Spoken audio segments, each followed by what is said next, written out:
Hey guys, welcome back. I guess you can tell by the description that the title of the video. I for some reason felt like today was the day that I needed to talk about the day that I lost my son, the day that my son was murdered. So I'm gonna call it what it is. I have been feeling this lately, but today it was a strong feeling like get out there and share. I don't know if somebody might need this information that I have or what, but I just feel like it's really strong. And I totally believe that I need to keep God's requests first. So if anybody's not interested in hearing about it, that's what this video is going to be about today, and it would be July 1st, 2006. I'm just going to start out from the beginning. That day started like none other. My son was 21 years old. It was July 1st, 2006. He was going to be 22 on July 30th. And he was a mommy's boy. He was home. He worked for a construction company. And he was doing pretty good. Did pretty good for his age. Really good for his age, actually. And he just was the regular guy. Loved clothes, loved fashion, loved anything cool, video games. He was into the video games. Always grown man. Always had to have the newest video games, that type of thing. Newest cell phones. So anyway, that day I was getting ready to go shopping with a friend of mine, and I was going to meet her in the city, and then we were going to go over to Philly, because at the time, you guys know I'm from Jersey. I lived in Sicklerville, New Jersey at the time. And so I've been working all day today, y'all. So anyway, I had went into his room. He had just got out the shower. And I said, look, I don't know where you think you're going, but you're going to clean up this nasty room before you leave out of here. I said, I'm tired of you. You're working all week, and then you come out, you never come home until it's time to go to bed. And I'm laying into him, y'all, like a real mother would. Okay, I laid into him. So then I said, I'm going to get in the shower, and I'll be back out because I'm going to run out to Franklin Mills Mall. Anybody who's from home, from the Jersey, Philly, Delaware area, y'all know from where Franklin Mills Mall is. So I got in the shower in my room. I went into my bedroom, got in the shower, and his bathroom was in the hallway, right? So I came out, y'all, he was gone. So now I'll give you a little backstory. He's never, ever walked out the door and without saying, Mom, I'm leaving now. I love you. I'll talk to you later. Never. That day he didn't, because he snuck out because he didn't want to hear my mouth about cleaning the room first. And he was on his way somewhere. So then I left out mad, calling him. He wouldn't answer my call. Oh my God, y'all don't know. I had considered calling the cell phone company and disconnecting his phone. That's how mad I was. But anyway, I left. I went on shopping. And the funny thing is, I found out later, he ran into his father, my ex, who had some issues, during my son's childhood, like maybe teen years and on until the end. And that same day, July 1st, 2006, that early evening, he ran into his father in Camden. And he gave him a hug. He got out the car, gave him a hug. They talked. He, expressed his love for him. He said, Dad, just hope you do better. And I love you. I know we didn't get along these last few years because my son actually had tried to fight him one time. That's how angry he was. See, that's that life. That life in that city just wasn't good. And he was so hurt inside that his dad, that he's known all his life and that would have just died for him, turned another way and didn't really show, you know the deal. I don't think I have to say it. But he chose other things, So anyway, him being now 21, he had ran into him and he hadn't seen him in a while. And he just said, look, I forgive you. It's over with. I love you. I just want you to do better. And, he invited him to go with him actually that night because it was my ex's family who was having this party that my son was invited to. And they kept calling him all day to go to this party. Finally, he was like, I'll go, because he really wasn't close to him. He had started working with them, with the construction company he was working for. So he, I don't want this earring to interfere, y'all. I'm going to take that off with this earphone. I hear it banging. So he said, I'm going to go on down there. We're trying to, they're my family and I'm trying to get to know them. So He gets down. So anyway, that night, so like I said, I'm over in Franklin Mills Mall shopping. I don't know anything's going on. I come back. I got to my car in Camden. I drove on down the highway, and when I got home, I got this call from my son's girlfriend. She was his girlfriend since she was 16, but it was a hot mess. And at the time, I thought they were broke up because I knew he was seeing somebody else. But that's another backstory in itself. I think this kid must have known he was going to have a short life because, y'all, in the span of a couple of years, he experienced life. Let's just say that. So I found a lot of that out after he passed, too. So he's a cutie, though. Here he is. That's my boy. That's my baby. So his name is Ulysses Jasmine Adams. He's named after his dad, but everybody called him Jazz. So he's the third, Ulysses the third, but everybody called him Jazz. So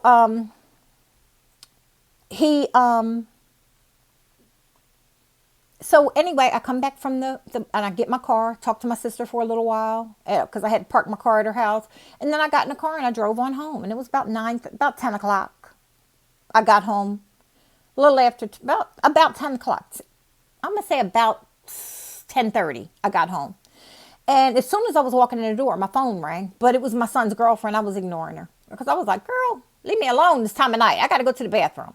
So I walk into the bathroom. I even had my pocketbook is still in my hand. I just went in the powder room. And I grabbed my phone. I was like, hello?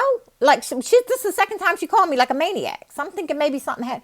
And she says, she's crying, screaming, saying that he got stabbed. So I accuse her. I don't know why. I swear. For some reason, I thought, because they battled it out all the time. And I said, what did you do? And she said, not me. He's in Atlantic City. And somebody called and said he got stabbed. I said, who said this? She said it was a guy who was with him. I didn't know the guy. My son was very particular about, like, the friends he grew up with is the friends that I knew that came to the house. Friends he got in his adult years, he didn't too particularly bring them home. So I didn't know a lot of those guys. So he said the friend that went with him down there. So I said, who is this person? She said, well, I don't know him that well, but I've met him before. So I hang up from her. I start calling my son's phone. Nobody's answering. So then I call her back, and her mother was on the phone saying, let's go down to Atlantic City. Let's figure out where it's at. So then my son's phone was calling me back. So I said, because it was his number. So I said, hold on. So I answer, and it's the guy, and he says, Mom, and I'm screaming, where are you? And come to find out, okay, there's a story there. That I'm not even going to get all into that because I don't want to, go down that road. But I got that call, and like, it was such an up and down night because it was, he's really bad. He's not. He passed. He didn't. And then in reality, he did. And then I had to identify his body. And y'all, I went through every emotion you could possibly go through that night. And I say all of this to say, I'm trying to explain where my head was at. Because it took me on a tumbling down the hill. So I start tumbling down the hill with hatred after that. During the time we had to, because it was the July 4th holiday weekend thing, it took a longer time to have his funeral. And for some reason, we didn't have the funeral till July 10th. So 10 days, like 9 days actually, after he passed away. So during that time, like my sisters, I have two sisters that, when I tell you they just cut their lives off, and they were there. They were like my rocks right next to me, and my brother had my back. So my mom was just starting with the Alzheimer's, but she understood what was going on, and it devastated her. It devastated my dad to the point where my dad was in the hospital the next day. Like he was gone, and he didn't pass. He's still alive, but my dad had previous alcohol problems, and he drank himself into a coma, and he was in the hospital for about a month after my son passed. Like they couldn't accept it. Because they're like, why him? Like, how did this happen? So my nephew was devastated. My nephew and him, they're a year apart. And my nephew took it so hard that he stayed in the house for a whole year. because he was devastated. My nephew was saying things like, I'm the one out here in these streets doing this stuff in these streets, and he's not. How did it happen to him? He said, if that could happen, what could happen to me? And he was scared. He just stayed in the house, like he was devastated psychologically. It just affected a lot of people's lives. My daughter still can't come to grips with it. So I say this because I'm trying to pass this on to somebody. Somebody needs to hear this today. And I don't know who, but first, like I said, this feeling was so strong, I knew I had to get this out here. I went 3 years, y'all, with pure hatred in my heart. I hated God. Y'all know how much I love God today. I hated God. He did not exist. He was a fake. He was actually the devil. I think I created a story that he was actually the devil playing like he was God. And that's why he was destroying people's lives, taking their children. Crazy, y'all. Crazy. 3 years, I just hated people. I was mean. I was angry. I was bitter towards everybody. Anybody who showed me love, I was nasty to them. Okay? I couldn't accept the fact that my son wasn't here. Couldn't accept the fact that why was I still here? Why didn't God take me too? And then I realized after going through therapy, and here's the thing. This is what I needed somebody to hear. If you're going through this, quiet your mind, because the answer is there. And when I say quiet your mind and everybody says, oh, I can't, here's the thing. Stop talking and stop listening. And that's quieting your mind. Stop talking, stop praying, stop doing anything. Sit quietly by yourself, in a place by yourself, and cut off the chitter chatter. So stop listening to it. Even though it's there, stuff is there. A humming noise in everybody's house is there because the refrigerator's running. There's a humming noise. You don't even hear it half the time now. In your life, if you've been living in your house for a certain amount of time, you do not hear the refrigerator running. But somebody coming in can hear the refrigerator running.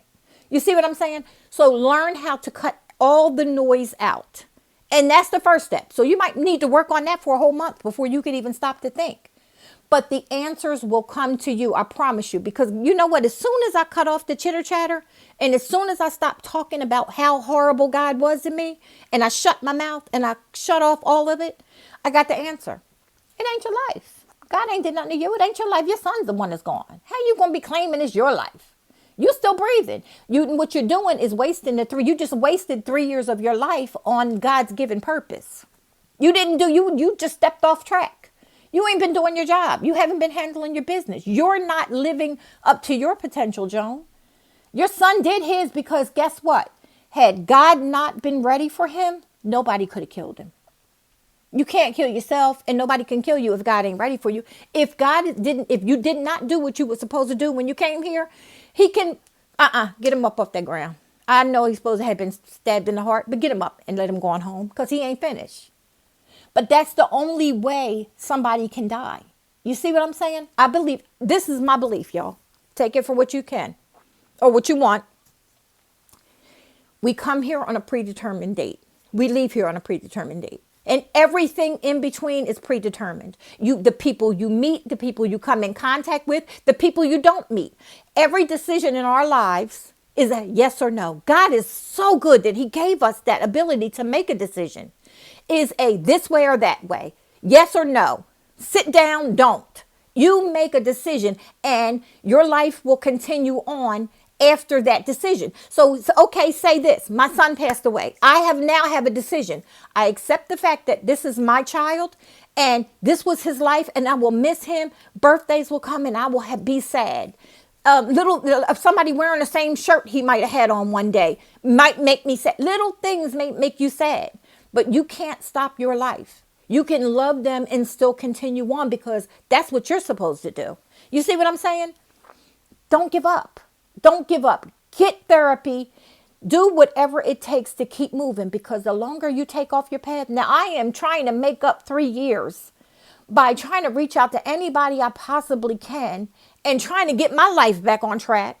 Now, I mean, it's been a while for me because it's been 12 years with him. So I've been back realizing that, that this is not me. This is not my life. I didn't die because it wasn't my time. I still have work to do. And if I'm going to be the person that I need to be in life to be able to go on and pass on, I gotta get the job done. I got to get the job done. And if telling my story here today can touch somebody, and can, aid anybody in understanding or making a better decision, because people make decisions when they lose family to take their own lives. Well, guess what? Sometimes it don't work. You ever wonder why? Because your job isn't done. Your job isn't done. You wonder why you wake up and you're still there. As long as you could breathe, your job ain't done. It's not done. You got to get up. You just had a break. Get up and get the job done. So, like I said, everything is predetermined. Every decision, every person you meet or you don't meet. Because one decision can cause you to go into this way, the way you're supposed to be going, the path you're supposed to be on, being on purpose. And then that if you make a decision that wasn't on your purpose, it'll take you the wrong way. But it's always all roads lead back to your purpose. It's never too late. There's every time you wake up in the morning, it's a new day. It's a fresh start. You do not have to stay on that road. It's another road that leads you right back to your purpose. So regardless of how far you feel like you've went off kilter, it's a single road. It's always a line that goes straight across, to go right back to being where you're supposed to be. And you just make better decisions, because you can make a decision God may put in front of you today, because your prayer has been, oh, Lord, I need a better job. I need a better job. This job is not doing the right thing. I'm using this as an example. And then God says, okay, here you go. Make a decision. What do you want to do? I got somebody for you. And then your decision is, I'm going to decide. See, I woke up, there was still no job. So God didn't answer my question. So now that puts you on the wrong path, because you didn't even stop to see. You didn't get up to do your job, right? To run into the person that God was putting in your path. Because God done put the manager of the bank in your path, and you're going to save his son from getting hit by a car. And then this was the thing that was supposed to happen. You grab his son, for little 3-year-old, from getting hit by the car, and he says, oh, ma'am, oh, thank you so much. What can I do for you? What can I do? And you say, oh, I was just looking for a job, and that's why I was here. And he says, ma'am, come, I'm going to make you teller, and then we're going to move you up the chain. That's God, girl. That's God. See, you got to be on purpose. You got to be out there doing it. You don't want to be, he ain't answer my question, so I'll go on over here and have a couple drinks. Or I'll go hang out with the fellas in this, That's what I'm saying. I would use that as, me, I could always talk and go off kilter. But I say that to say, get back on. Every day you have a chance to get back on your purpose and be about your business. And it's been on December 5th. It's been a year since I've decided to do this YouTube channel. And I did not realize how many people that I would touch, and that would touch me in the way that it has happened. Look at God. I did it. I was scared to death, y'all.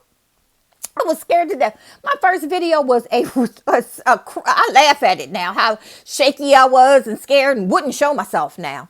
Wouldn't show myself, but I did it. And I have come in contact with so many people that have added to my life, and hopefully I'm adding to theirs. And I've made friends, and God is good, guys. God is good. So I say all of that to say, this is my son, and he will always be, whether he's here or not. He was in 12th grade here, and he lived such a life. It's a collage in here. I just wanted to show you guys of different things, like him and my nephew.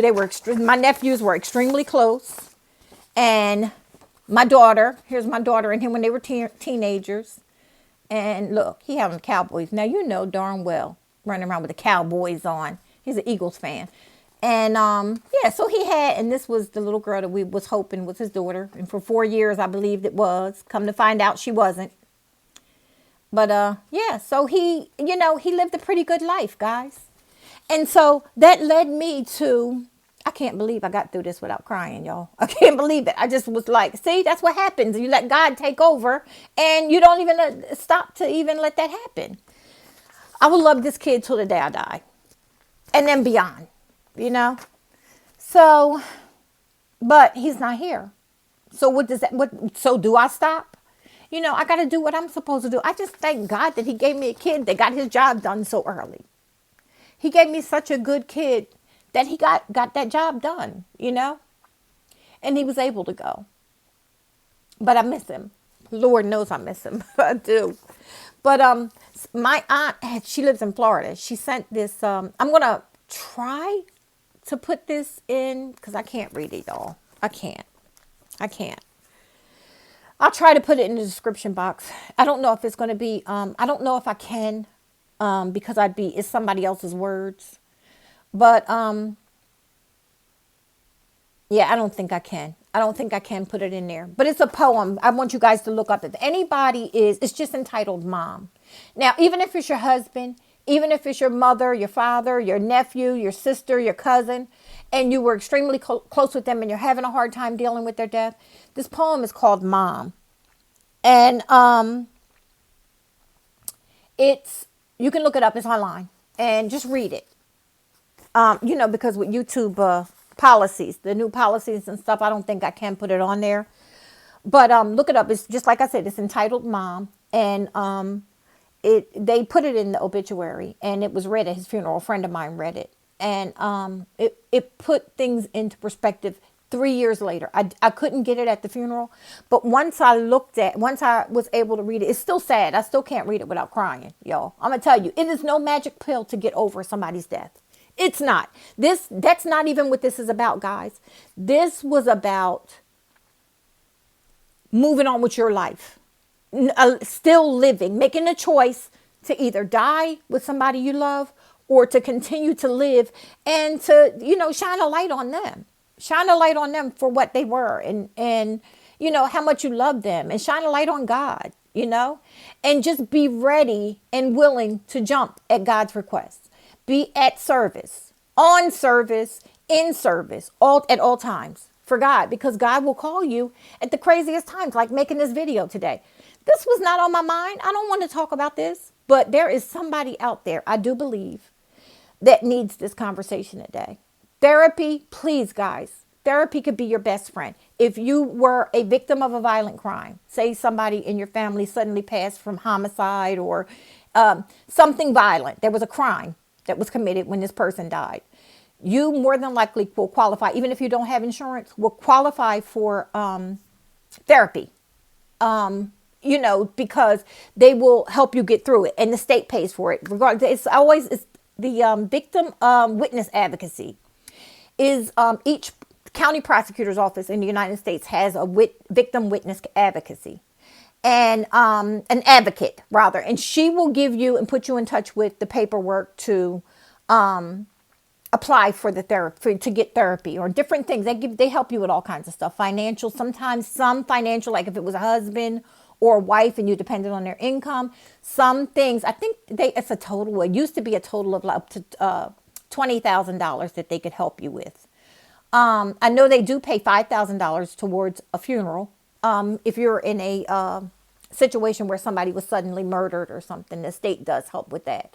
So it's a lot of different things out here. And guys, in a last resort, my email is always in the description box. Now, I am not a therapist and I can't give you advice like that. I could just give you advice from what I've been through. And I also, if before you decide you want to do something to harm someone else or yourself, please reach out to anybody, 911. In the last resort, I will talk to you. I'm not a doctor, or I'm not a therapist, or I'm not a counselor. So I can't give you advice on that. But all I can tell you is God is good and God loves us all. And he would not he chooses the strongest people in the world to handle the strongest jobs. Think about that. Everybody can't handle it. Everybody can't. I didn't sign up for it. I didn't want to be. Nobody wants to join this club, guys. Nobody in their right mind would sign up for this club. Nobody. But it's about what you do with what you have. So if you can share is the more you share your story, that's just working in God's way to do that, because, it's pleasing to God that you were, using your experience to help somebody else in such a horrible, horrible way. Lord have mercy. It's a horrible way to go. For somebody just to be taken. And like I said, that day usually starts off like none other. You get up, you have breakfast, you tell your kids, I'm sick of you doing this. That's what we do as mothers. Come on. That's what we do. And then you give them a kiss and it's over with, and go on. And now you better be in here at such and such a time. Because I still would give him a curfew that he would always break. But it was just the way it was, So like I said, this little kid, Will always be a little kid to me. He would be 34 now, guys. Yep, that's my boy. And today, like I said, this was just put on my heart to do this. And if it's something you're not interested in, guys, listen, I understand that. I hope and pray you just from the title, maybe you don't even just check it out, because somebody needs this. And I'm not even looking for everybody in the world to look at this. Somebody, as long as the person who needed this today sees this video, that's all that matters to me. So, all right, guys, I'm not going to probably put up another video today. I'm going to sit here and get myself together. And I got a few things I got to do around here. But I will be back with another video tomorrow. Okay, guys, I'll see you later. Bye-bye.